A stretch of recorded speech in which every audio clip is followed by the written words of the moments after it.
Nakatake ko nung ubo, sir. Oo. O, dalawa kami, sir, 6 months. Ibinta naman yung Fiori. Una, ano naging problema ng click? Yung piston lang, sir. Yung nabiak lang yung dulo yung kabila. Hindi pa raw sure kung gagana raw o hindi. Ay, Kaya nangangamba na parang kinahoy la, parang kalakal dulo, sir. Sabi ko, wala akong magawa kasi bawal na raw magtambay yung motor dyan kasi pinapa-pull out doon ng may-ari. Nakita ko si Tatay Pando along EDSA na nagtutulak ng kanyang motor nung unang pumutok ang pandemic. Sarado ang mga shop para maging dahilan upang hindi mapagawa ang kanyang motor.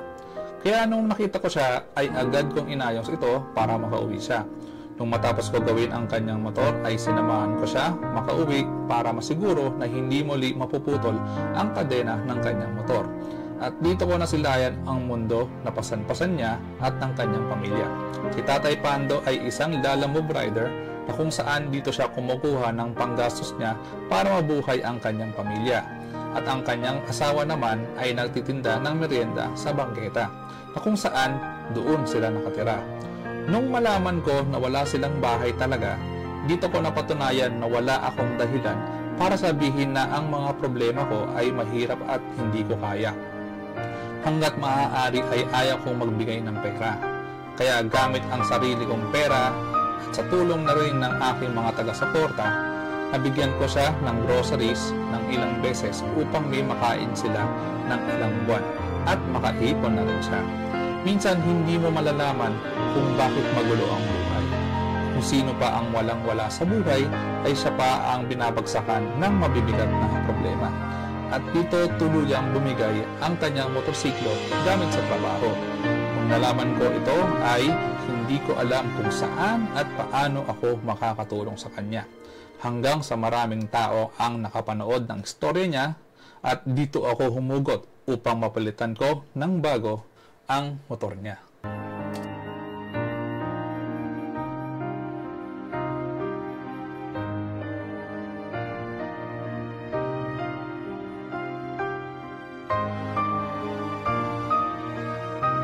Una, kamusta ka na?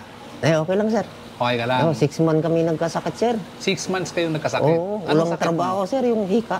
Ay, hika. Yung bawal sa bahay, sir, bawal ka makahingot ng alikabok. Pag nakatake ko nung ubo, sir. Oo. O, dalawa kami, sir, 6 months. Ibinta naman yung Fiori para laka akong pangtubos sa click. Ay, wala rin. Wala para kaming pera, sir. So, since iba na yung dalawang motor, Oo. nabenta mo yung click. Oo, nabinta ko yun, sir. Una, ano naging problema ng click? Yung piston lang, sir. Yung nabiak lang yung dulo yung kabila. Isa lang yung problema niya. Tapos? Ngayon, iniwan namin, sir, mga 1 buwan kasi nga hindi ka agad ako makabili ng pisa kasi nga wala kaming pera. Yung Fiori, bininta ko para lang makabili ng pisa. Nasaan ngayon yung click? Anong dyan, sir, sa kanya? Siya yung mekaniko ron, siya Honda? bumili. Oo. Sa bayan? Oo, inalok na sa akin na bilihin niya lang daw kasi kapag pinagawa daw namin, yung pisa pinabili niya, hindi pa raw sure kung gagana raw o hindi. Hindi pa raw sure kung gagana raw o hindi. Ay, Kaya nangangamba na ako doon, sir, baka ako gastusan lang kung gastusan, hindi rin gagana. yung Honda, yung kung saan natin kinuha yung motor? Oo, Tama? oo. Ngayon, meron bang deed of sale yung o talagang binenta mo na ba sa kanya? Wala kaming, sir, bininta ko lang sa kanya. Yung siya na, kasi yung papel nun, hindi ko na alam, sir, kasi asawa ko nagtago noon, yung original. Ngayon, nilakad pa namin yung papel para ilipat sa kanya. Ano yung mga sira na sinabi ng mekaniko? Yun Ng yung, sir, Honda? piston lang. Tsaka, yung kasama raw yung, tawag siya, cylinder black. Black. Nabili ko rin yun, sir. Oo. Tapos? Ngayon, papunta na kami dyan kasi labor lang babayaran. Sabi sa amin, hindi pa raw sure kung magawa o gagana o hindi. Ngayon, inaalok na sa akin na bilihin niya ron ng 15. Nabilihin niya ron ng 15. 15 mil? Kasi daw, ang dami ng sira. Yung sabi niya sa akin. Ay, napilitan na meron kami, nag-uusap na kami na sabi niya, pag pinagawa kami, baka lalo ko lang gastusan, binta mo na lang. Ba't hindi mo sinabi sa akin? Yun nga, sir, mali na meron. Dapat sabi ng anak ko, dapat pinaalam mo kay Sir Ming kasi Sir Ming may alam yun. Sabi ko, nakalimutan ko rin sa ano sir eh. Alam mo, ang daming problema. 15,000 yung Oo. Honda Click. Yun nga, sabi nga nila, parang kinahoy parang kalakal dulo sir eh. Eh sabi ko, wala akong magawa kasi nga, paggawa namin yun sir, baka lalo na kami gastusan, nasa 10 na yung nabili namin na pisa. Magkano yung sinisingil sa yung labor? 3,500. 3,500. Tapos, ikaw bibili ng pyesa? Oo, nabili namin, 10,000 na. 10,000 na. Oo, lahat-lahat. Eh, kakabit lang sir, libur lang babayaran namin, kaso wala kami pang bayad. Kaya ngayon, ginaalok sa amin na bibilihin niya lang daw kasi hindi pa raw sure kung pag kinabit to yung pisa, kung gagana o hindi. Yun ang ginasabi sa kanya. Gagana yun. Kung papalitan mo yung mga sira. Oo, yun nga sir, sabi namin. Eh sabi niya, ngayon, dami na raw sira. O dami, may mga kulan na raw. May ano pa, kung ano-ano pinagsasabi. Eh, piston lang naman sinabiyak eh.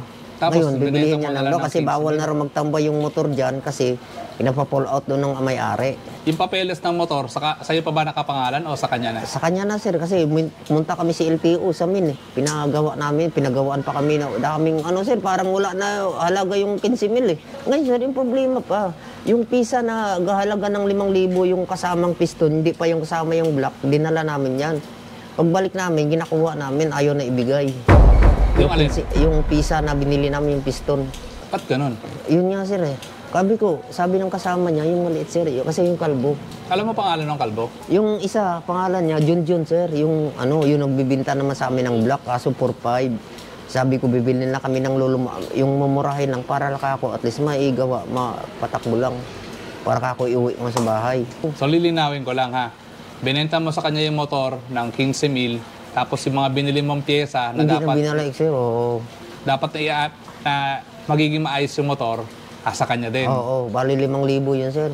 5,000 yung nagastos mo doon. Oo, 5,000 yun. Wala kang nakuhang pera doon sa pyesang binigay mo sa kanila? Wala sir eh, ayaw na ibigay. Ba't ayaw nila ibigay? Anong dahilan? Ito, kuusap niya eh. Galit na ako sa sabi ko. Oo. Guys, talagang sisibili kasama pa ba doon sa bibili namin? Sabi ko, Makasakit yung ulo ko doon. oo, alanganin. Kung pinapupull out ng may-ari, wala naman tayo magagawa. Oo, Kasi syempre nagnenegosyo sila. Ang hindi ko maintindihan kung yung sa ginagawa ng mekaniko doon sa motor mo, tapos dumating doon sa punto na kailangan mong ibenta yung motor sa kanya. Oo, sir, kasi. Ang nag-alok sa'yo ng 15,000 ay yung mekaniko. Oo, sir, siya rin nung tanggal ng pisa noon. Ngayon, naibili sa amin, bininta niya rin sa nag-CCI naman sa kasama niya. Ngayon, yung pag-restro, sir, 2 beses ako bumalik doon para lang pirmahan yung sa LTO. Yung ngayon, gumagamit na yung nag-CCI. Ayoko maging one-sided. Kumbaga, syempre, yung paliwanag mo lang yung narinig ko eh. So, gusto ko rin makuha yung paliwanag ng mekaniko. O anong ba yung totoong sira ng motor. Sana ka mo, sir, magsabi sir ng totoo. Magsinungaling, sir. Siyempre, sasabihin niya, magsinungaling. Ganito, sira, di ba? Hindi, credibility naman niya yun eh. Bilang mekaniko ng Ayaw na Honda. siya mag-start siya, humihinto. Yun na yung problema niya, kaya dinala ko na lang niya kasi kilala naman natin yan.